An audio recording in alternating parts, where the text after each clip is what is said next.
ప్రేమైన దేవుని బిడ్డలారా, దేవుని మహాకృపను బట్టి, ప్రేమను బట్టి ప్రార్థనతో ఆరాధనని ప్రారంభించుకుందాం. స్తోత్రం తండ్రి. పరిశుద్ధుడైన దేవుడవు, సర్వశక్తిమంతుడైన దేవుడవు, జాలి కలిగిన దేవుడవు, వాత్సల్యత కలిగిన దేవుడవు అయ్యా, మీకే స్తుతులు స్తోత్రాలు చెల్లిస్తున్నాం ప్రభువా. మీ ఘనమైన నామానికి స్తోత్రాలు నాయన. దేనదాసుడు నన్ను కరుణించండి, బిడ్డల్ని కరుణించండి. ఏ హృదయానికి ఏ వాక్యం అవసరమో అట్టి పరలోక సంగతులను బయలుపరిచి బిడ్డలని బలపరచండి, ఆత్మలు స్థిరపరిచి నడిపించండి నాయన. మీ సత్యమును ప్రతి బిడ్డకు బయలుపరిచి ఆశీర్వదించమని యేసయ్య పరిశుద్ధమైన నామమును బట్టి ప్రార్థించి వేడుకొనుచున్నాము తండ్రి గారు. ఆమేన్. ప్రియమైన దేవుని బిడ్డలారా, మా మనవలు ఇక స్కూల్ రీఓపెనింగ్ జరిగింది కనుక ఇక ఈ ఒక్క వారం మాత్రం ఆరాధనలో పాలు పంపులు పంచుకుంటారు. వారు మరలా స్కూల్కి వెళ్ళిపోతున్నారు కనుక వారి కోసం, వారి చదువుల కోసం, వారి మరి దేవుని యందు భయభక్తుల్లో పెంచబడ్డానికి వారి కోసం కూడా మీరు అందరూ ప్రార్థన చేయండి. ఇప్పుడు ప్రవీణ్ జాయ్ పాట పాడి ప్రభుని మహిమపరుస్తారు.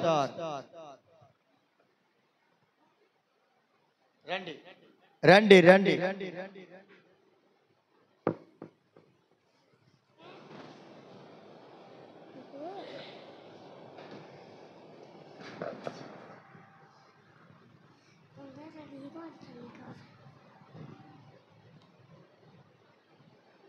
వందనాలు వందనాలయ్యా, శతకోటి స్తోత్రాలయ్యా.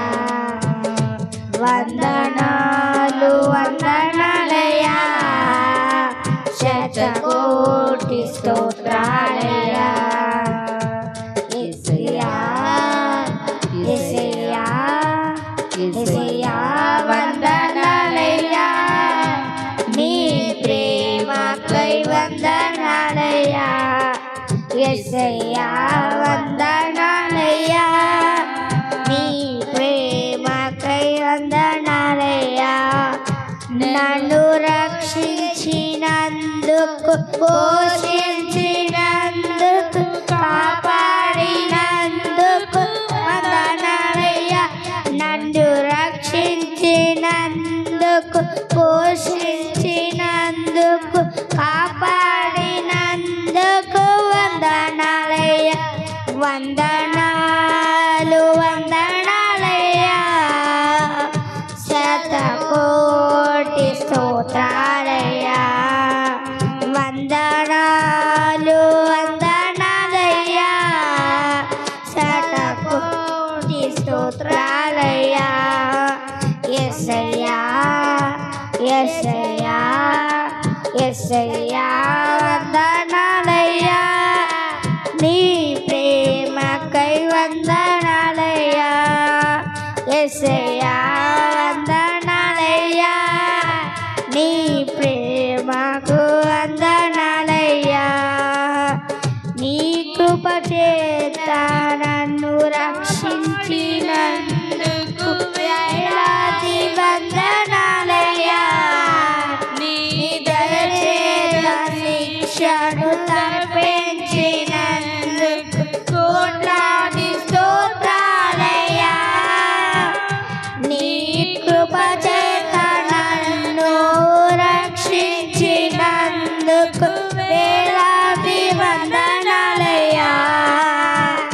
నీ దయ చేత శిక్షను తప్పించినందుకు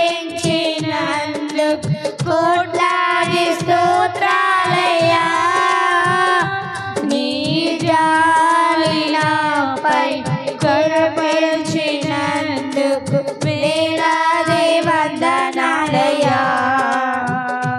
నీ ప్రేమ నాపై కురిపించినందుకు కోట్లాది స్తోత్రాలయ్యా నీ జాలి నాపై కనపరచినందుకు వేలాది వందనాలయ్యా నీ ప్రేమ నాపై కురిపించినందుకు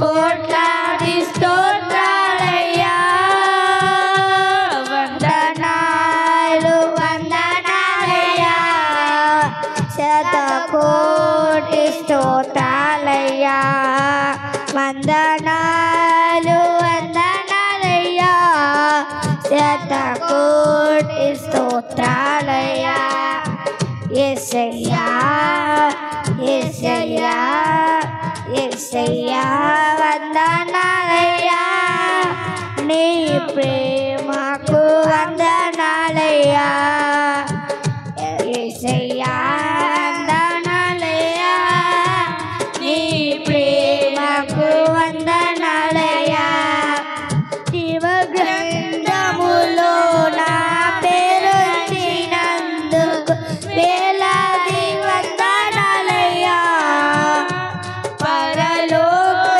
రాజ్యములో చోటించినందుకు కోట్లాది స్తోత్రాలయ్యా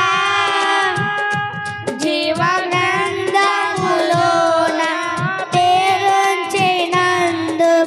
వేలాది వందనాలయ్యా పరలోక రాజ్యములో చోటించినందుకు కోట్లాది స్తోత్రాలయ్యా నన్ను నరకము నుండి తప్పించినందుకు వేలాది వందనాలయ్యా నీ సాక్షిగా నన్ను ఉంచినందుకు కోట్లాది స్తోత్రాలయ్యా నన్ను నరకము నుండి తప్పించినందుకు వేలాది వందనాలయ్యా నీ సాక్షిగా నన్ను ఉంచినందుకు కోట్లాది స్తోత్రాలయ్యా వందనాలు వందనాలయ్యా శతకోటి స్తోత్రాలయ్యా వందనాలు వందనాలయ్యా శతకోటి స్తోత్రాలయ్యా యేసయ్యా యేసయ్యా యేసయ్యా వందనాలయ్యా నీ ప్రేమకు వందనాలయ్యా యేసయ్యా వందనాలయ్యా నీ ప్రేమకు వందనాలయ్యా దేవుని స్తోత్రం హల్లెలూయా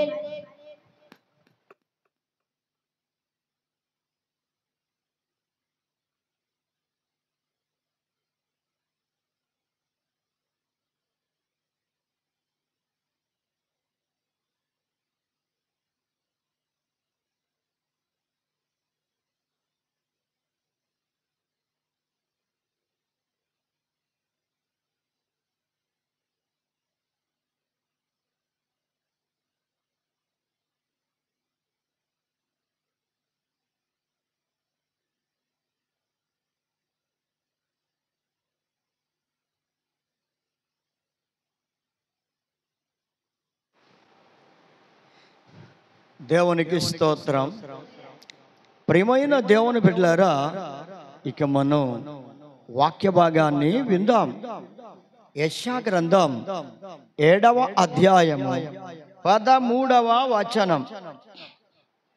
అతడు ఇలాగు చెప్పెను, దావీదు వంశస్థులారా వినుడి, మనుష్యులను విసిగించుట చాలదనుకొని నా దేవుని కూడా విసిగింతురా. ప్రేమైన దేవుని బిడ్డలారా, ఇక్కడ దేవుని వాక్యము ఏమని చెప్పబడుతుందంటే, మనుష్యులను విసిగించుట చాలదనుకొని దేవునిని విసిగిస్తూ ఉన్నారు అంటున్నాడు. అంటే ఇప్పుడు మనుషుల్ని విసిగించడం ఒకవేళ మనిషికి తేలికై ఉండొచ్చేమో కానీ దేవుణ్ణి కూడా విసిగిస్తూ ఉన్నాడు అంటే మానవుడు, అది చాలా కష్టంతో కూడిన పని. మరి దేవుణ్ణి కూడా విసిగిస్తున్నారంటే దేవుణ్ణి దుఃఖపరుస్తున్నారు అని అర్థం. చూడండి, తల్లిదండ్రుల్ని ఆ పిల్లలు విసిగిస్తున్నారు అంటే తల్లిదండ్రులు చెప్పిన మాట ప్రకారం వారు చేయడం లేదు గనుక ఆ తల్లిదండ్రులు ఆ పిల్లలను బట్టి విసిగిపోతూ ఉంటారు. లోకములో ఉన్న మనుషులే అనగా తల్లిదండ్రులే పిల్లలను విషయములో విసిగిపోతూ ఉంటే, నా ప్రియమైన దేవుని బిడ్డలారా, పరమందున్న దేవుడు కూడా మరి ఆయన్ని కూడా విసిగిస్తూ ఉంటే ఆయన కూడా దుఃఖపడతాడు. అంటే నా ప్రియమైన దేవుని బిడ్డలారా, తల్లిదండ్రులు ఎంత ప్రేమ చూపుతున్నారో ఒక్కసారి మీరు ఆలోచించండి. అంతకంటే ఎక్కువ ప్రేమను చూపుతూ ఉన్నాడు దేవుడు. కారణం ఏమిటంటే, నా ప్రియమైన దేవుని బిడ్డలారా, దేవుని ప్రేమ ఎంతో గొప్పది. అందుకే దేవుని బిడ్డలారా, తన తల్లిదండ్రులు తన బిడ్డల ఎడల జాలిపడినట్లుగా దేవుడు అంతకంటే ఎక్కువగా నేను జాలి పడతాను అంటున్నాడు. ఎంత ఎక్కువగా జాలి పడుతూ ఉన్న ఆ దేవుణ్ణి విసిగిస్తూ ఉన్నావు అంటే, సోదరుడా సోదరి, నీవు చేసే పనులను బట్టి, నీ జీవితాన్ని బట్టి నీవు కూడా దేవుణ్ణి విసిగించే స్థితిలో ఉన్నావా? ఆయన మాట వినకపోవడం వల్ల ఆయన్ని నీవు విసిగిస్తున్నావు అంటే, ఆయన చెప్పినట్లు నువ్వు చేయకుండా నీకు తోచినట్లు, నీకు నచ్చినట్లు, నీ ఇష్టం వచ్చినట్లుగా నీవు చేయగోరడం వల్ల ఆయన కూడా నిన్ను చూచి, నీవు విసిగించడం చూచి ఆయన దుఃఖపడుతూ ఉన్నాడు. ఎప్పుడు మారుతాడు, ఎప్పుడు మారుతుంది అని ఆయన కూడా బాధపడుతూ అనగా దుఃఖపడుతున్నాడు. ఈ బిడ్డలు ఎప్పుడు మారుతారని వారి కోసం ఎదురు చూస్తూ ఉన్నాడు. ఎలా చూస్తున్నాడు అంటే, తప్పిపోయిన కుమారుని కోసం తండ్రి ఎలా ఎదురు చూచాడో మనం వాక్యములో గమనించాం. అలా పరమదేవుడు కూడా నీకోసం, నువ్వు ఒకవేళ తప్పిపోయిన కుమారుడు వలె తప్పిపోయి ఉంటే నీకోసం ఇంకా జాలి పడుతూ ఆ తండ్రి ఎదురు చూచినట్టుగా కాకుండా ఇంకా ఎక్కువగా జాలి పడుతూ నీకోసమే ఎదురు చూస్తూ ఉన్నాడు. ఆ తప్పిపోయిన కుమారుడు వస్తూ ఉంటే ఆ కుమారుడి కోసం వెళ్ళినది దగ్గర నుండి అతను తిరిగి వచ్చే పర్యంతం కూడా ఆ తండ్రి ఎదురు చూస్తూనే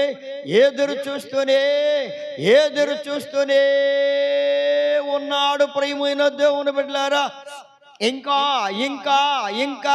ఇంకా ఎదురు చూస్తూనే ఉన్నాడు.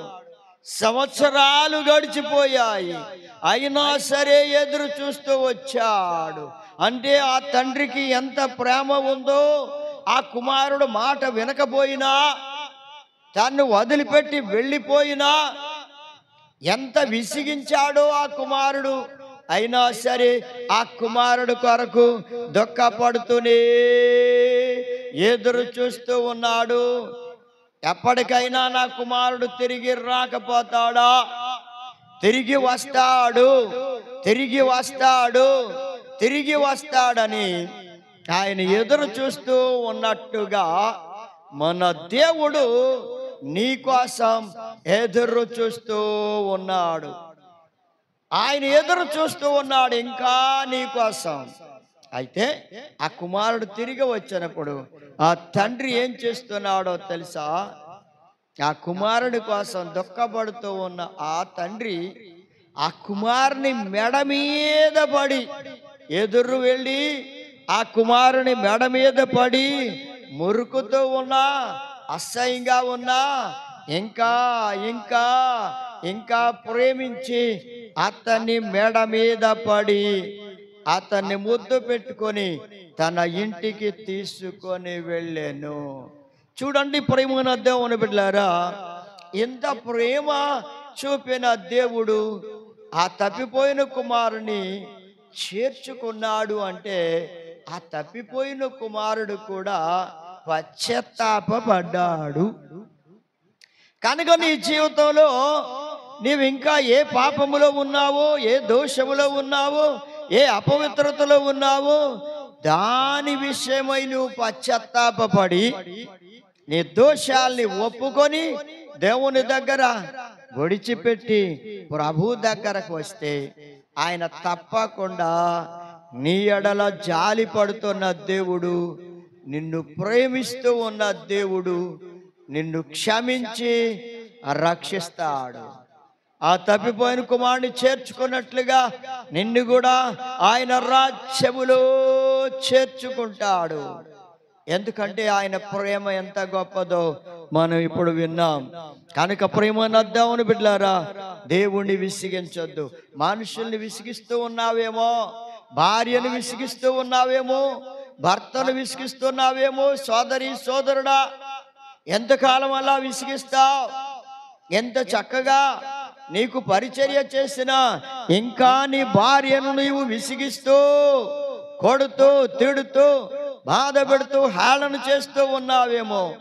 నిన్నెంత బాగా చూచినా నీ భర్తని ఇంకా నీవు నిందిస్తూ ఉన్నావేమో, నోటికొచ్చినట్లు మాట్లాడుతూ ఉన్నావేమో. సోదరి సోదరుడా, నీవు విసిగిస్తున్నావు, జాగ్రత్త.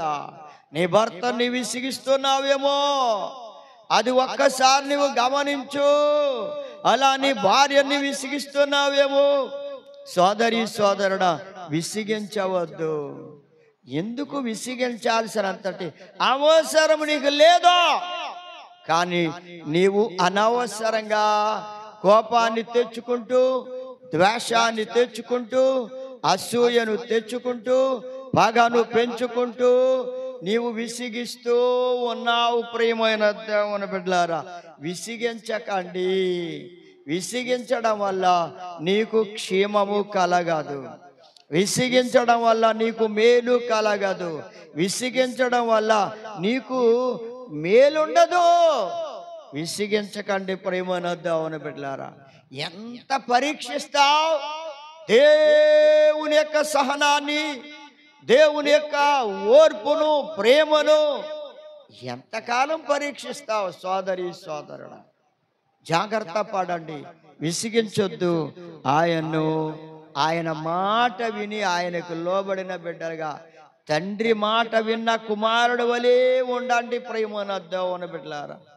అప్పుడు నీవు ఆశీర్వదించబడతావు, దేవుని కృపను పొందుకుంటావు. చూడండి దేవుని బిడ్డలారా, ఇక్కడ సమూయేలు మొదటి గ్రంథం 15వ అధ్యాయము 11వ వచనంలో చూస్తే, దేవుని బిడ్డలారా, ఇక్కడ సౌలు అనే రాజుగారు, ఈ రాజుగారు ఇశ్రాయేలీలకు ప్రథమ రాజు. మొదటి రాజు ఎవరయ్యా అంటే ఇశ్రాయేలీలకు సౌలు అనే అతనే మొదటి రాజు. దేవుడు అతన్ని ఎన్నుకున్నాడు, ఏర్పరచుకున్నాడు, రాజుగా చేశాడు. ఆ రాజుగా చేసినప్పుడు అన్నాడు, సౌలు అన్నాడు, దేవుడా, అసలు నేను ఏపాటి వాణ్ణి, నా గోత్రం ఏపాటిది, నేనేపాటి వాణ్ణి? 12 గోత్రాల్లో కడగొట్టు గోత్రం అది, బన్యామీను గోత్రము. ఎంత చిన్న గోత్రము, ఈ కడసారి గోత్రం ఇది. ఆయన మీరు ఎందుకు పనికిరాని నన్ను, నా కుటుంబాన్ని, నా గోత్రాన్ని ప్రేమించి ఈ రాజరకాన్ని ఇచ్చావయ్యా. నేను సరిపోనయ్యా అని ఒప్పుకున్నాడు. దేవుని ఎదుట విధేయత కలిగిన వ్యక్తిగా ఉన్నాడు. అలా దేవుణ్ణి ప్రేమించిన వ్యక్తి ఆ సౌలు అనే రాజు దినములు గడిచే కొద్దీ ఆ రాజ్య పరిపాలన చేస్తూ ఉన్న కొద్దీ ఆయనకు గర్వము అతిశయము బయలుదేరింది. ఇక నేను రాజును, నా ఇష్టం వచ్చినట్లుగా నేను చేసుకోవచ్చు అనుకుంటున్నాడు. గాని ఈ రాజ్యాన్ని ఇచ్చింది ఆయనే కదా, ఈ రాజ్య పరిపాలన నాకు అప్పగించింది దేవుడే కదా అన్న మాట మర్చిపోయాడు. అది మర్చిపోయాడు. దేవుడు చెప్పిన మాట ప్రకారం చేయడానికి ఇష్టపడని వ్యక్తిగా మారిపోయాడు. చూడండి, ప్రభు అన్నాడు, సౌలు రాజుతో దేవుడు ఎలా మాట్లాడాడంటే, సమూయేలు అనే ప్రవక్తను పంపించి నీవు వెళ్ళి సౌలు రాజుతో మాట్లాడితే నా మాట విని నా మాట ప్రకారం చేస్తాడా, అతన్ని రాజుగా నేను స్థిరపరుస్తాను, లేకపోతే అతని రాజ్యాన్ని అతని దగ్గర నుండి తీసివేస్తాను అన్నాడు దేవుడు.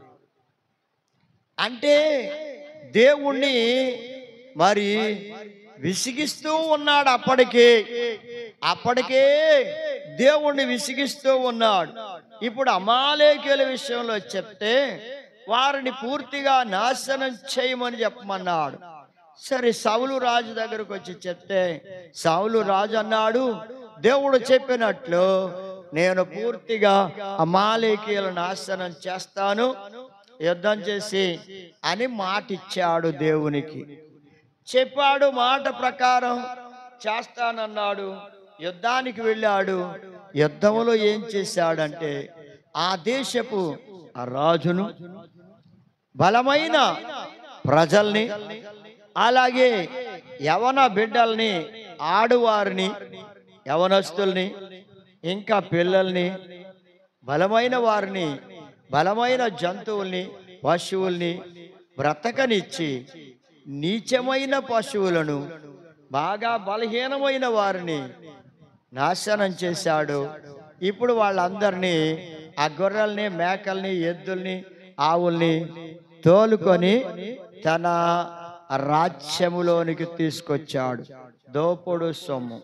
అంటే ఇప్పుడు సౌలు రాజు దేవుడు చెప్పిన మాట ప్రకారం చేయలేదు, దేవుని మాట వినలేదు, దేవుణ్ణి విసిగిస్తూ వచ్చిన వ్యక్తి ఇప్పుడు కూడా ఆ పరీక్ష పెట్టిన ఆ పరీక్ష సమయంలో కూడా దేవుణ్ణి విసిగించాడండి. అయ్యా, చాలా మంది ఎంత చెప్పినా వినరు. వాళ్ళ ఇష్టం వచ్చినట్లుగా, వాళ్ళకి తోచినట్లుగానే చేస్తారు. వాళ్ళకి ఎన్ని అవకాశాలు ఇచ్చినా వారు మనసు మార్చుకోరు. కానీ ఆఖరిగా అవకాశం కూడా ఇచ్చిన అప్పుడు కూడా ఏం చేశాడండి, దేవుని మాట చొప్పున చేయలేదు. ఇక చేయనప్పుడు ఎన్ని బలులు అర్పిస్తే, ఎన్ని బలులు దేవునికి అర్పిస్తే, అక్కడి నుంచి తీసుకొచ్చిన గొర్రెల్ని, మేకల్ని బలులు అర్పిస్తాను అంటే దేవుడు సంతోషిస్తాడా? అయ్యా, సంతోషిస్తాడా దేవుడు? నీవేదో పట్టుకొని వెళ్ళి ఇస్తే మాత్రం ఆయన ఏమైనా ఆనందపడతాడా, సంతోషపడతాడా? ఏం చేసినా ఆయన ఆనందపడే పరిస్థితిలో లేదు. ఎందుకంటే ఇప్పటికే విసిగించాడు, ఇప్పుడు కూడా ఆ పరీక్ష సమయంలో కూడా విసిగించాడు తప్ప దేవుని మాట ప్రకారం చేయలేదు. మాట తప్పిపోయాడు, దేవుణ్ణి దుఃఖపరిచాడు, దేవుడు సంతాపపడ్డాడు, పశ్చాత్తాపపడ్డాడు. అయ్యో, సౌలు రాజును నేను ఎందుకు సౌలును రాజుగా ఎందుకు నియమించాను, రాజుగా చేశాను అని దేవుడు పశ్చాత్తాపపడ్డాను అంటున్నాడు. నిజముగా ఆయన పశ్చాత్తాపపడ్డాడండి. అంత ఏడిపించాడు. ఎవరు? సౌలు రాజు. అంటే దేవుణ్ణి విసిగించాడు, దేవుడు చెప్పిన మాట ప్రకారం కూడా చేయలేదు. అదొక అవకాశం దేవుడిచ్చాడు. ఎన్నో అవకాశాలు ఇచ్చినా అన్ని పోగొట్టుకున్నాడు. చివరికి ఫైనల్గా కూడా అవకాశం ఇచ్చాడు ఆయన. ఆ అవకాశాన్ని కూడా తప్పిపోయాడు. దేవుని బిడ్డలారా, నీ జీవితంలో ఎన్నో అవకాశాలని దేవుడు ఇస్తున్నాడు. ఇవాళ కాకపోతే రేపైనా నువ్వు మారుతావు, నీ జీవితాన్ని మార్చుకుంటావు, నీ బుద్ధిని మార్చుకుంటావు, నీ బ్రతుకులో మార్పు చెందుతావు, సరి చేసుకుంటావు, నీ జీవితాన్ని చక్కదిద్దుకుంటావని ఆయన ఎన్నో అవకాశాలు నీకు ఇస్తూనే ఉన్నాడు. అయినా ఇంకా నువ్వు మార్చుకొనకపోతే ఆయన నీవు విసిగిస్తున్నావు. చివరికి ఆయన దుఃఖపడుతున్నాడు నీకోసం. ఆయన నీవు దుఃఖపరుస్తున్నావు. చూడండి, ప్రేమను దేవుని బిడ్డలారా, దేవుణ్ణి విసిగిస్తున్నావు అంటే దేవుణ్ణి దుఃఖపరుస్తున్నావు. నీవు దేవుణ్ణి దుఃఖపరచొద్దు. ప్రేమను దేవుని బిడ్డలారా, సౌలు రాజు దేవుని మాట ప్రకారం చేయలేదు. వింటానని చెప్పాడు, విన్నాడు, గాని ఆ మాట ప్రకారం చేయలేదు. అంటే దేవుణ్ణి విసిగించాడు, దుఃఖ పెట్టాడు. ఇక దేవుణ్ణి దుఃఖ పెట్టిన అతని జీవితంలో ప్రేమైన దేవుని బిడ్డలారా, ప్రభు ముందే చెప్పాడు, నీ రాజ్యాన్ని నీ చేతుల్లోంచి నేను తీసేస్తాను అని చెప్పినా కూడా ఆయనకి అసలే వార్నింగ్ ఎలా లేదంట. ఎలా లేదు? అదొక వార్నింగ్ ఇచ్చేశాడు. ఇదొక ఫైనల్ వార్నింగ్ అని చెప్పినా కూడా లెక్కలేదంట. అప్పటికి కూడా లెక్కలేదంట. ఇక ప్రభువు అతన్ని విడిచిపెట్టేశాడు. అతని రాజ్యాన్ని అతని చేతుల్లో నుంచి తీసివేయబడింది. అయ్యా, ప్రేమను దేవుని బిడ్డలారా, ఎన్నో అవకాశాలు దేవుడు నీకు ఇస్తున్నాడు. మరి నువ్వు ఉపయోగించుకుంటే ధన్యుడు అవుతావు. ఇంకా ఫైనల్గా ఇచ్చే అవకాశాన్ని కూడా నువ్వు ఉపయోగించుకోనకపోతే సౌలు రాజు విసిగించినట్లుగా నీవు ఇంకా దేవుణ్ణి విసిగిస్తున్నావా? సోదరి సోదరుడా, దేవుణ్ణి బాధ పెట్టే స్థితిలో ఉన్నావా? ముందు నీ కన్నులను, నీ చెవుల్ని, నీ హృదయాన్ని మార్చుకోవాలి. ఇప్పుడు సౌలు రాజు జీవితంలో కన్నుల్ని మార్చుకోలేదు, చెవుల్ని మార్చుకోలేదు, హృదయాన్ని మార్చుకోలేదు. అతని జీవితాన్ని చేతులతోనే పాడు చేసుకున్నాడు తప్ప ఎవ్వరూ అతన్ని పాడు చేయక్కర్లేకుండా అతని చేతులతో అతన్ని పాడు చేసుకున్నాడు. అయ్యా, నువ్వు మాటిస్తున్నావు, ఇది చేస్తానండి, అది చేస్తానని, దాని ప్రకారం నువ్వు చేయలేకపోతున్నావు, చేయడం లేదు, నువ్వు మాట తప్పిపోతున్నావు. కానీ ప్రభు అంటున్నాడు, మాట ఇచ్చి మాట నెరవేర్చేవాడని అంటున్నాడు. దేవుడు మాట ఇచ్చి మాట నెరవేరుస్తున్నాడు. ఆయన అన్నాడు, మాట తప్పడు. నీవు కూడా మాట తప్పొద్దు. ప్రేమను దేవుని బిడ్డలారా, ఆయన యందు నీ విశ్వాసం ఉంచితే, ఆయన యందు నమ్మకం ఉంచితే నీవు మాట తప్పవద్దు. ఆదివారం ఆరాధనకు వస్తానని మాట ఇచ్చావు, అలాగే శనివారం ఉపవాస కూడికకు వస్తానని మాట ఇచ్చావు. చక్కగా బాప్తిసం పొందినప్పుడు ఆ తర్వాత ఇవన్నీ తప్పిపోతూ వస్తూ ఉన్నావు. ఇలా నీ జీవితంలో నీవు తప్పిపోతూ వస్తే ఆ చివరికి దేవుణ్ణి నీవు విసిగించిన వాడవు, విసిగించిన దానవవుతావు. దేవుడు నీ కోసం దుఃఖపడుతూ బాగా పశ్చాత్తాపడుతున్నాడు. నిన్ను చూచి, నిన్ను గూర్చి ఆయన దుఃఖపడుతున్నాడు. ఎందుకు ఇంకా పెడతావు? సోదరి సోదరుడా, దేవుణ్ణి సంతోష పెట్టే బిడ్డగా ఉండు. తల్లిదండ్రులను సంతోష పెట్టే బిడ్డలుగా ఉండు. నీకు ఎంత కోపం వచ్చినా, ఎంత ద్వేషం వచ్చినా, ఎంత అసూయ వచ్చినా, నీవు అనుకున్నట్టుగా జరగకపోతే, నీ మాట ప్రకారం నీ తల్లిదండ్రులు చేయకపోతే నీ విసిగిపోతున్నావా? తల్లిదండ్రులను విసిగిస్తున్నావా? తల్లిదండ్రులను దుఃఖ పెడుతున్నావా? జాగ్రత్త. ప్రేమను దేవుని బిడ్డలారా, తల్లిదండ్రులను మాత్రం దుఃఖ పెట్టవద్దు, వారిని విసిగించవద్దు, విసిగించవద్దు, దుఃఖ పెట్టవద్దు. వారు నీకోసం దుఃఖపడుతూ ఉంటే నీకు క్షేమం కాదు సోదరుడా, సోదరి. అలా దేవుడు కూడా నీకోసం దుఃఖపడుతూ ఉంటే నీకు మేలుండదు, నీకు క్షేమం కాదు. ఆయన సంతోష పెట్టు. ఆయన మాట విను, ఆయన చిత్తాన్ని నెరవేర్చు, ఆయన రాజ్యములో ప్రవేశించి ఆనందిస్తావు. ఆ గొప్ప భాగ్యం నీకు దొరుకుతుంది ప్రియమైన దేవుని బిడ్డలారా. ఈ గొప్ప భాగ్యం నీకు దొరకాలని కోరుకుంటున్నావా? సౌలైతే ఆ ఫైనల్గా ఇచ్చిన ఆ అవకాశాన్ని కూడా, ఆ ఆపర్చునిటీని కూడా కోల్పోయాడు, పోగొట్టేసుకున్నాడు. చివరికి రాజ్యాన్ని పోగొట్టుకున్నంతటి దుస్థితికి దిగజారిపోయాడు.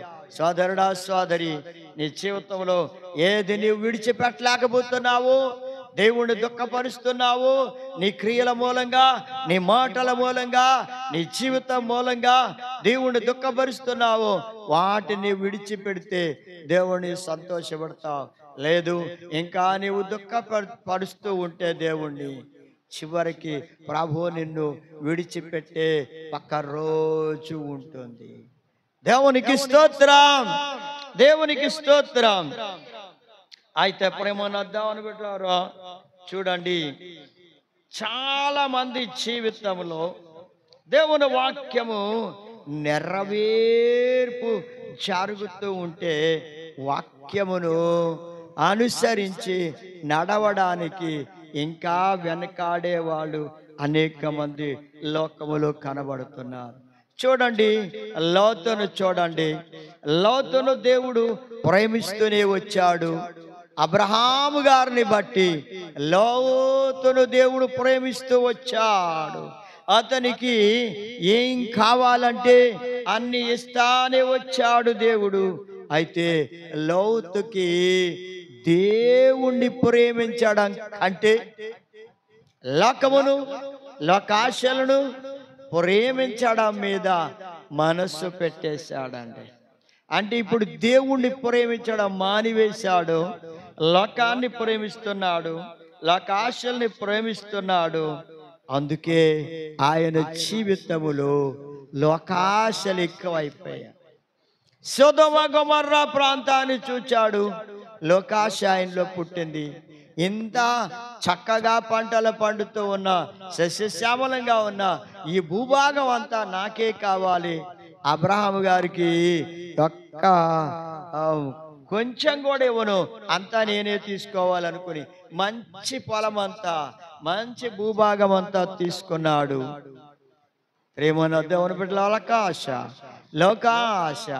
అయ్యో, ఆయన వల్లనే దేవుడు నన్ను అభివృద్ధి చేశాడు అబ్రహాము గారి వల్ల అన్న ఆలోచన కూడా లేదు.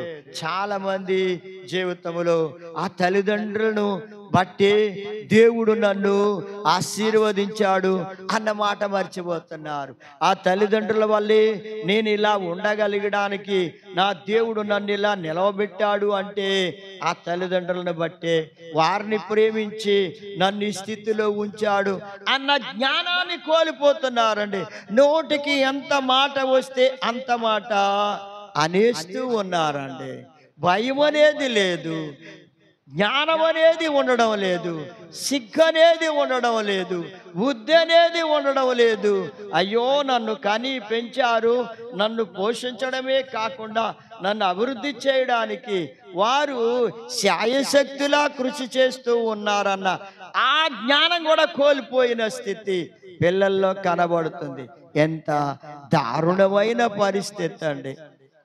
నిజంగా అబ్రహాము గారితో పాటు నేను ఉండకపోతే నాకు ఈ ఆశీర్వాదము రాదు కదా అన్న మాట మర్చిపోయాడు లోతు.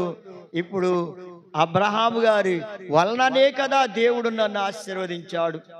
కాబట్టి ఆయనకు కొంత మంచి భూమి, కొంత నాకు ఉంటే బాగుండును అని తలంచలే. అంతా నాకే ఉండాలి మంచి భూమి అనుకున్నాడు. ఇక నీళ్లు లేని భూమి అంతా అబ్రహాము గారికి వెళ్ళేలా చేశాడు. అంటే ఆయన ముందు మంచి భూమి అంతా కోరేసుకున్నాడు. అది న్యాయమా? న్యాయమా? ఆలోచించండి ప్రేమను దేవుని బిడ్డలారా. పిల్లలు కూడా తల్లిదండ్రుల ఎడల న్యాయం తప్పి మాట్లాడుతూ ఉంటున్నారు. న్యాయం తప్పి మాట్లాడకూడదు. నీకు నష్టం కలిగించినట్టుగా కనబడవచ్చు వాళ్ళ మాటలు, వాళ్ళ పనులు కూడా నీకు ఇబ్బందికరంగా ఉండొచ్చు. అయినా సరే నీవు వాళ్ళ మాట వింటే నీవు ధన్యుడవుతావు, ధన్యురాలవుతావు. దేవునికి స్తోత్రం. అయితే ప్రేమన్న దేవుని బిడ్డలారా, లోతు అలా చేయలేదు. ఆయనతో కలిసి ఉండడం వల్ల, అబ్రహాం గారితో కలిసి ఉండడం వల్ల దేవుడు నన్ను ఆశీర్వదించాడు అన్న మాట మర్చిపోయాడు. ప్రియమైన దేవుని బిడ్డలారా, మీరు దేవుని సన్నిధిలో దేవునితోను సంఘముతో కలిసి ఉండడం వల్ల దేవుడు మిమ్మల్ని ఆశీర్వదించాడన్న మాట మీరు మర్చిపోవద్దు. దేవుడు మిమ్మల్ని ఆశీర్వదించాడంటే మీరు సంఘముతో కలిసి ఉండడం వల్ల దేవుడు మిమ్మల్ని ఆశీర్వదించాడు. అందుకని ప్రేమన్న దేవుని బిడ్డలారా, అబ్రహాము గారిని బట్టి ఆశీర్వాదం వచ్చిందన్న మాట మర్చిపోయాడు లోతు. లోకాశ అంతవరకు తీసుకొచ్చింది. అందుకే దేవుని బిడ్డలారా, లోకాశల మీద ఆశ పెట్టుకోవద్దు, లోకం మీద ఆశ పెట్టుకోవద్దు, శరీరాశల మీద ఆశ పెట్టుకోవద్దు, నేత్రాశల మీద ఆశ పెట్టుకోవద్దు. దేవుని మీద ఆశ పెట్టుకుంటే ఆ మహాప్రభు నిన్ను అభివృద్ధి చేస్తాడు, ఆశీర్వదిస్తాడు, దీవిస్తాడు. చూడండి, ఆది కాండం 13వ అధ్యాయం 10-11 వచనాల్లో చూస్తే లోతు ఏం చేశాడంటే సొదొమ గొమొర్రా ప్రాంతాన్ని చూచి ఆశించి ఆ భూభాగం అంతా కావాలి తనకని కోరుకుంటాడు. నా ప్రియమైన దేవుని బిడ్డలారా, లోకాశల్ని పెంచుకోవద్దు, లోకాశల్ని విడిచిపెట్టండి, లోకాశల్ని వదిలిపెట్టమన్నాడు ప్రభు. నీ జీవితంలో దేవుని మీద ఆశ పెంచుకొని దేవుణ్ణి నీవు ప్రేమిస్తే దేవుడు తన కృపని ఎడల బయలుపరుస్తాడు. ఆయన ప్రేమ శాశ్వతమైనదండి, ఆయన ప్రేమ శాశ్వతమైనది. అందుకు ప్రభు ఏమంటున్నాడు తెలుసా? 31వ అధ్యాయం ఇర్మియా గ్రంథం 31వ అధ్యాయం 3వ వచనంలో అన్నాడు, నేను శాశ్వతమైన ప్రేమతో నిన్ను ప్రేమిస్తూ ఉన్నాను అన్నాడు. దేవుడు నిన్ను ఇంకా ఇంకా ప్రేమిస్తూనే ఉన్నాడు. ఎంత గొప్ప ప్రేమతో ఆయన ప్రేమిస్తుంటే, శాశ్వతమైన ప్రేమతో. మరి నీలో కొంచెమైనా ప్రేమ ఉండొద్దా దేవుని మీద? దేవుని మీద నీ జీవితంలో కొంచెం కూడా ప్రేమ లేదా? లోకాన్ని ప్రేమించి, లోకాన్ని ఆశించి లోతు తన జీవితంలో భ్రష్టత్వానికి గురైపోయాడు. దేవుని బిడ్డలారా, లోకాశలను ఆశించి లోతు భ్రష్టుడైపోయాడు. జాగ్రత్త ప్రేమన్న దేవుని బిడ్డలారా. మరి దేవుని చిత్త ప్రకారం నడవడానికి దేవుణ్ణి విసిగించాడు. ఎవరు విసిగించారు? లోతు కూడా దేవుణ్ణి విసిగించాడు, దేవుణ్ణి దుఃఖపెట్టాడు. ఆయన జీవితంలో ప్రార్థన లేదు. ఆయన జీవితంలో సొదొమ గొమొర్రాకు వెళ్ళిన తర్వాత దేవుని అందల భయభక్తులు విడిచిపెట్టాడు. ప్రార్థన లేదు, విశ్వాసం లేదు, ఆయన మీద నమ్మకం లేని పరిస్థితికి వచ్చాడు. అతని కోసం దేవుడు దుఃఖపడుతూ వచ్చాడు. లోతు కోసం దేవుడు దుఃఖపడుతూ వచ్చాడు. దేవుని బిడ్డలారా, దేవుణ్ణి దుఃఖపెట్టే బిడ్డగా ఉండవద్దు, దేవుణ్ణి సంతోష పెట్టే బిడ్డగా ఉండు. అందుకే ఇంకా చూడండి, దేవుణ్ణి విసిగించాడు, లోతు దుఃఖపరిచాడు. మరి నీ విసిగించొద్దు. అబ్రహాము గారు వలె దేవుణ్ణి సంతోష పెట్టాడు. ఎలాంటి భూమైనా నాకు పర్వాలేదు, దేవుడే నాకు సహాయం చేస్తాడని విశ్వాసంతో ఉన్నాడు. ఆ ఎండిపోయిన భూమి ఆయనకు వాటా వస్తే దేవుడు ఆ భూమిని ఆశీర్వదించాడు, సమృద్ధైన పంటలు ఇచ్చాడు. దేవునికి స్తోత్రం. అలా ప్రేమన్న దేవుని బిడ్డలారా, చూడండి ఇంకా ఏమిటంటే, నా ప్రియమైన దేవుని బిడ్డలారా, మాటల చేత దేవుణ్ణి నీవు ఆయాస పెడుతూ ఉన్నావేమో. దేవుణ్ణి విసిగిస్తూ ఆయాస పెడుతూ దుఃఖ పెడుతూ ఉన్నావేమో ప్రేమనొద్దామని. నీ మాటలు దేవుణ్ణి ఆయాస పెడుతున్నాయేమో. నీ నోటికి ఎంత మాట వస్తే అంత మాట పలికేస్తున్నావు. నువ్వు చిన్నవాడవో చిన్నదానవో అన్న మాట కూడా అర్థం చేసుకోనకుండా నీ నోటికి వచ్చినట్లుగా నీవు మాట్లాడుతున్నావు అంటే నీవు న్యాయం తప్పుతున్నావు, కానీ నీవు విశ్వాసములో లేవని గుర్తించాలి. ఎందుకంటే నీకంటే పెద్దవారిని నీవు గౌరవించవలసింది. నీకు నచ్చకపోయినా సరే, నీకు ఇష్టం కాకపోయినా సరే, ఆ పెద్దవారి మాట నీవు వినాల్సిందే. నీ తల్లిదండ్రుల మాట వినాల్సిందే. అలాగే ఆత్మీయ తల్లిదండ్రుల మాట వినాలి.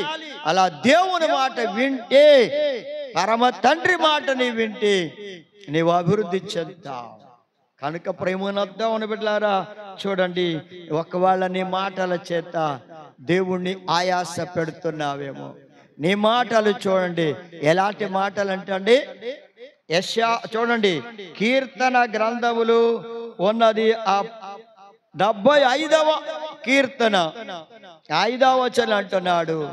ఆ మాటలు అంటే ఎలాంటి మాటలు అంటే, పొగరు పట్టిన మాటలాడకుడు అన్నాడు. ఇక్కడ పొగరు పట్టిన మాటలంటే తనకి ఎంత కోపం ఉందో అంత కోపాన్ని ప్రదర్శిస్తూ నోటికొచ్చినట్లు మాట్లాడే మాటలే పొగరు పట్టిన మాటలు. దేవుని బిడ్డలారా, అలా మాట్లాడకండి. ఒకవేళ నీ ఆత్మీయ తండ్రి అయినా నీ తండ్రి అయినా బాధపడతాడేమో, ఏమనుకుంటాడేమో అని అసలు కొంచెం కూడా ఆలోచన లేకుండా మాట్లాడుతున్నావు అంటే నీ ఇష్టానుసారంగా నువ్వు మాట్లాడుతున్నావు. లైన్ తప్పిపోతున్నావు, క్రమం తప్పిపోతున్నావు, దారి తప్పిపోతున్నావు. అది నీకు మేలు కాదు. ఇసుకించొద్దా. నీవు వారి మాట విను, నీకు మేలు. నీ తల్లిని కూడా విసిగించొద్దు, వారి మాట విను. నీ తండ్రిని విసిగించొద్దు, వారి మాట విను. నా ప్రేమనొద్దామని బిడ్డలారా, మాటల చేత ఆయాస పెడుతున్నావేమో. పొగరు పట్టిన మాటలు మాట్లాడుతూ నీ ఇష్టానుసారంగా నీవు తోచినట్లుగా ఇలా మాట్లాడుతూ నోటికి వచ్చినట్లు మాట్లాడుతున్నావేమో. అది క్రమమైన పద్ధతి కాదు, న్యాయమైంది కాదు, దేవునికి ఇష్టమైంది కాదు. దేవుడు నిన్ను నీ మాటలు విని దుఃఖపడుతున్నాడు. జాగ్రత్త. ఇకనైనా నీవు మార్చుకొని దేవుని బిడ్డగా జీవించడానికి తీర్మానం చేసుకో. ప్రియమైనద్దామని బిడ్డలారా, దేవుని సంతోషపెట్టు. మనుషులను సంతోషపెట్టాలని నీవు దేవుణ్ణి ఇంకా విసిగిస్తున్నావేమో. దేవుణ్ణి సంతోషపెట్టు, మనుషుల్ని కాదు. నిజంగా కొందరు వాళ్ళకి ఇష్టమైన వాళ్ళని సంతోష పెట్టడం కోసం దేవుణ్ణి అలాగే తల్లిదండ్రుల్ని ఏం చేస్తారో దుఃఖపరుస్తారు, విసిగించేస్తారంట. అది మంచిది కాదు నీకు, అది నీకు మంచిది కాదు. దేవుణ్ణి సంతోషపెట్టు, విసిగించుకో, ఆయన దుఃఖపెట్టొద్దు. అలా నీ దేవుణ్ణి నీవు సంతోష పెడితే నీకు కృప దొరుకుతుంది. నిన్ను అభివృద్ధి చేస్తాడు, ఆశీర్వదిస్తాడు. ఆయన రాజ్యములో నీకు స్థలం ఇస్తాడు. నీకు స్థలము సిద్ధపరచడానికి వెళ్ళి ఉన్నానని సెలవిచ్చిన దేవుని మాట చొప్పున నీకు స్థలాన్ని సిద్ధం చేస్తున్నాడు. ఆ స్థలములో ఉండలాగున ఆయన నిన్ను తీసుకొని వెళతాడు. ఇంత గొప్ప భాగ్యం పరలోకములో చోటిస్తానంటే ఆ గొప్ప చోటును పొందుకోవడానికి నీవు ఇష్టపడుతున్నావా? దేవుణ్ణి సంతోషపెడుతున్నావా? దుఃఖపెడుతున్నావా? విసిగిస్తున్నావా? ఏ స్థితిలో ఉన్నావో ఆలోచించుకొని సరిచేసుకొని దేవుని ఇష్ట ప్రకారం, దేవుని చిత్త ప్రకారం నడవడానికి తీర్మానం చేసుకోండి. ఆయన కృపకు దూరం అవ్వద్దు.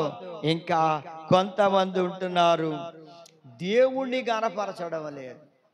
అయ్యా, మనుషులని గనపరచడం కూడా అరుదైపోయింది కడవర దినాల్లో.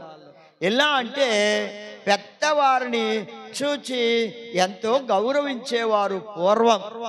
కానీ ఇప్పుడైతే ఏం చేస్తున్నారంటే పెద్దవారన్నా లెక్కలేదు, అసలు గౌరవించే పరిస్థితి లేదు. అంటే ఎందుకు ఇలా మారిపోయిందంటే నా ప్రియమైన దేవుని బిడ్డలారా, కన్నులు నెత్తికి వచ్చిన తరము గలదని మనం గత వారమే విన్నాం. కన్నులు నెత్తికొచ్చిన తరం అంటే గర్వం అనేది మనుషుల్లో ఎక్కువైపోతుందటండి. అంతకంతకి గర్వం పెరిగిపోవడం వల్ల ఏం చేస్తున్నారు అంటే నా ప్రియమైన దేవుని బిడ్డలారా, పెద్దలను గౌరవించుట లేదు, పెద్దలని ఘనపరచుట లేదు. పెద్దవారిని గౌరవించాలి, వారిని ఘనపరచాలి, అలా ఘనపరచడం లేదు. మరి దేవుణ్ణి కూడా నీవు విసిగిస్తున్నావా? దేవుణ్ణి కూడా గణపరచడం లేదా? ప్రేమను దేవుని బిడ్డలారా, పెద్దవారిని గణపరచలేని స్థితిలో నీవు ఉంటే మనుషుల్ని, ఇక దేవుణ్ణి ఎలా గణపరుస్తున్నావు? ప్రేమను దేవుని బిడ్డలారా, ఒకసారి ఆలోచించుకొని దేవుణ్ణి గణపరచండి. దేవుణ్ణి ఏం చేయాలి? గణపరచాలి. నిన్ను పుట్టించి పెంచుతూ పోషిస్తూ నిన్ను కాపాడుతున్న ఆ దేవుణ్ణి నీవు గణపరచవా సోదరి సోదరుడా? చూడండి, భార్య భర్తను కూడా గణపరచలేని స్థితిలో ఉన్నారు ఈ దినాల్లో. అలాంటి వారు కూడా కనబడుతూ ఉన్నారు. నా ప్రియమైన దేవుని బిడ్డలారా, భర్త పెంచుతూ పోషిస్తూ కాపాడుతూ సంరక్షిస్తూ ఉంటే ఆ భార్య ఏం చేస్తుంది అంటే అసలు విసిగించేస్తూ ఉంటుందండి. అలాంటి వాళ్ళు కూడా ఉన్నారు. అలాంటి విసిగించే వాళ్ళతో కాపురం చేయడం కూడా కష్టమే. అందుకే మిద్దె మీద ఎక్కడో ఒక చోట మూలను కూర్చుని ఉంటే మంచిదేమో అని అంటున్నాడు దేవుని వాక్యములు. ప్రియమైన దేవుని బిడ్డలారా, విసిగించడం తట్టుకోలేకపోతే మిద్దె మీద మూలను కూర్చోవడం మంచిదేమో. ఒకసారి ఆలోచించండి. ఇలాంటి వాళ్ళు కూడా అయ్యా ఇంత పెంచి పోషిస్తున్నా యజమాన్ని గణపరచలేకపోతున్నా, నోటికొచ్చినట్లు మాట్లాడడమే. అసలు యజమాని అన్న మాట ఏం మర్చిపోతున్నారండి. ఇక యజమానుడు ఏం చేస్తాడు? మౌనం అయిపోతున్నాడు. అందరూ వింటారేమో అని సిగ్గు ఆయనకి. అనే ఆమెకి మాత్రమే సిగ్గు ఉండదా? ఎంతమంది వింటే అంత మంచిది, నాకు అందరూ నా పక్షంగా మాట్లాడతారులే అనుకుంటుంది. సిగ్గు లేకుండా భర్తను విసిగించే భార్యలు, అలాంటి వాళ్ళు లోకములో ఎక్కువైపోతున్నారు. జాగ్రత్త ప్రేమను వద్దామని బిడ్డలారా, దేవుని చిత్తానికి లోబడి నీ భర్తను గౌరవించు. నీకు మేలు, నీకు కూడా గౌరవం వస్తుంది. గణపరచండి. అలా ప్రేమను వద్దామని బిడ్డలారా, దేవుణ్ణి విసిగించొద్దు, దేవుణ్ణి దుఃఖపరచకండి. ఆయన నీకోసం ఆయన దుఃఖపడకుండా సంతోషించినట్లుగా దేవుణ్ణి సంతోషపెట్టండి. దేవుడి వాక్యం దీవించుగాక. ఆమేన్.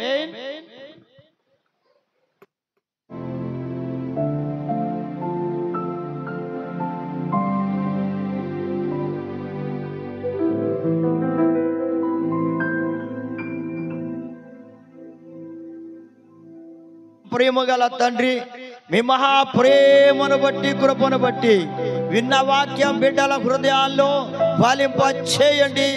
ఆత్మానుసారమైన జీవితాలు జీవించడానికి సాధించండి. వాక్యం విన్న బిడ్డలందరినీ ఆశీర్వదించి దీవించండి. ప్రభువా, మిమ్మల్ని సంతోషపెట్టే బిడ్డలుగా ఒక్కొక్కరిని సిద్ధం చేయండి. విసిగించడం మానివేయడం, అలా దుఃఖపరచడం, మిమ్మల్ని దుఃఖపరచడం మానివేయడం బిడ్డలకు నేర్పించి మహిమ పొందండి. అలా ఇంకా నాయన వాక్య ప్రకారం నడిచినట్లు బిడ్డలందరినీ దీవించి ఆశీర్వదించమని యేసయ్య పరిశుద్ధ నామమును బట్టి ప్రార్థించి వాడుకొనుచున్నాము తండ్రి. ఆమేన్. మన తండ్రి అయిన దేవుని ప్రేమ, ప్రభు అయిన యేసుక్రీస్తు వారి కృప, పరిశుద్ధాత్మ అన్యోన్య సావాస బిడ్డలందరికీ సదాకాలం తోడై నడిపించునుగాక. ఆమేన్.